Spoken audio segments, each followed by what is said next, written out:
Earlier today, somebody emailed me asking if I would sell them my 3D printed martini glass lamp. Because if you know that the original David Chris version of these lamps go for like $700 online and they didn't want to pay that much. But what they didn't know is that this version of the lamp would cost at least $1,000. And here's why. Before I got into being a maker and could make cool things for myself, I would constantly see people online and think to myself, they could totally turn this into a business. They could totally sell that. If only they sold it, I would buy one. Let's talk about the economics of what would actually go into me selling this lamp. If you followed along, you'll know that this lamp gave me quite the run for my money in printing it, and I had to print it 3 separate times to actually get it to complete. Now this was an optional choice, but I used breakaway supports, which are super expensive, and I also used poly smooth filament, which isn't super expensive, but it's more expensive. I can't remember the exact amount, but I want to say just in filament costs, it ended up being like $120 with all the fails that I had, which I know is crazy if you 3D print, but it just kept failing. This file is also too big to fit on most standard 3D printers, so I had to run it on my expensive $3,000 3D printer, which granted, I didn't buy just for this project, but it's still an expense. Now again, it's been a while, but I would say overall, I probably put at least 20 hours of my own time like physically working on this to get it to the state that it's in. On top of it, if I actually wanted to commercially profit from this, I would have to not only contact the person who made this file and get their permission, but this would also be copyright infringement on David Chris's design, so I would have to get permission from David Chris to be able to sell it, which I feel like is unlikely. If after hours of back and forth with them and they allowed it, I would then have to find a way to ship this, and because this thing is so janky, it's so fragile, and there's like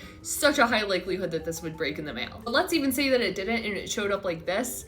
If this is the quality of product that you got for $1,000+, are you gonna be happy with that? Now, of course, if I was making this my business model, I would smooth out a lot of the kinks in this process to speed things up. But the thing about a lot of creatives and makers online is that we're exactly that. We're creative makers, and we don't want to just smooth out the process for making one thing over and over and over again. And I think that's the tough thing that keeps perpetuating people's frustration with going to like markets and craft shows and only seeing 3D printed dragons. It's fucked. A lot of us who 3D print ourselves are sick of making dragons, and we don't want to sell dragons. For context, I don't sell dragons. I don't sell anything. The thing is, a lot of my friends are really talented, much more talented than me, and they want to make cool things. Fortunately, just not commercially feasible. Consumers would rather buy a $10 dragon than buy a $500 custom helmet.